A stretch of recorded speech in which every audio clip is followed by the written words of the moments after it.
جو جنگی قوانین ہے اس کو فالو کر کے جنگ کی جائے، اس میں کوئی ایسی بات نہیں ہے، اس کو سب فالو کریں گے. لیکن سوال یہ ہے کہ جس طریقے سے جنگ کی جا رہی ہے وہ بہت افسوسناک ہے. سیم رضوی صاحب ہم سے جڑ گئے ہیں، میں ان کا بھی استقبال کرتا ہوں. اس کے علاوہ ہمارے ساتھ بشیر احمد بقوان صاحب، ایاز پٹھان صاحب، جیدیپ سنگھ بندیلا وہ بھی جڑ گئے ہیں، ریاض احمد صاحب اور عبداللہ رضا صاحب، خورشید احمد، یہ تمام، محمد زکریا، ثاقب قاضی، وسیم خان، تو یہ تمام جو ہے لوگ ہم سے جڑے ہوئے. ریاض صاحب لکھ رہے ہیں کہ اس پروگرام کا نام باقاعدہ طور کے اوپر ہونا چاہیے.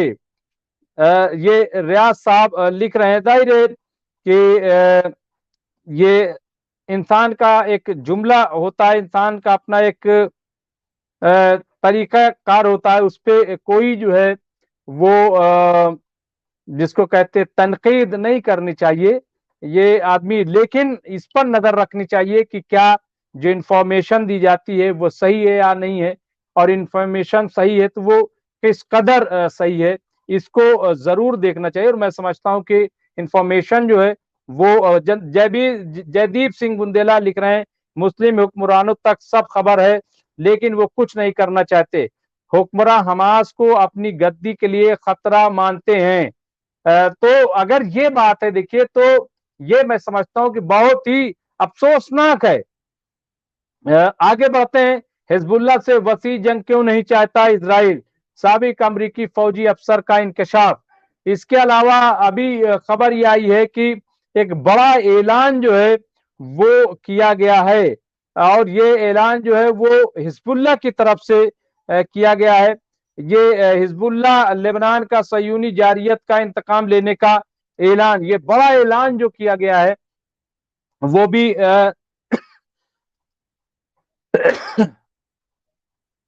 قابل سماعت ہے.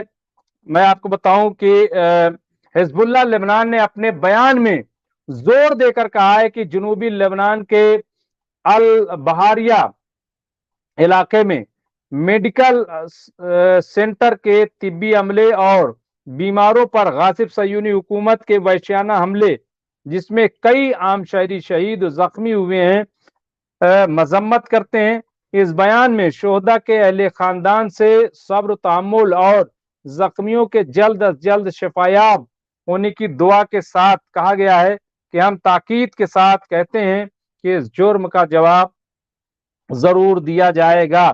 اور پھر حزب اللہ نے باقاعدہ جو ہے وہ حملہ کیا ہے، اور حملے بڑے پیمانے پر کیے گئے جس کا ہم نے ذکر کیا. تو یہ تمام جو ہے خبر ہے. اس کے علاوہ لکھ رہے ہیں کہ ایک رپورٹ میں خلاصہ ہوا ہے کہ حزب اللہ نے اتنے ہتھیار جمع کر لیے ہیں کہ حزب اللہ اسرائیل سے 10 سال تک جنگ لڑ سکتا ہے. دیکھیں میں نے حزب اللہ کے سلسلے میں بہت شروع میں یہ بات کہی تھی یونس صاحب کی.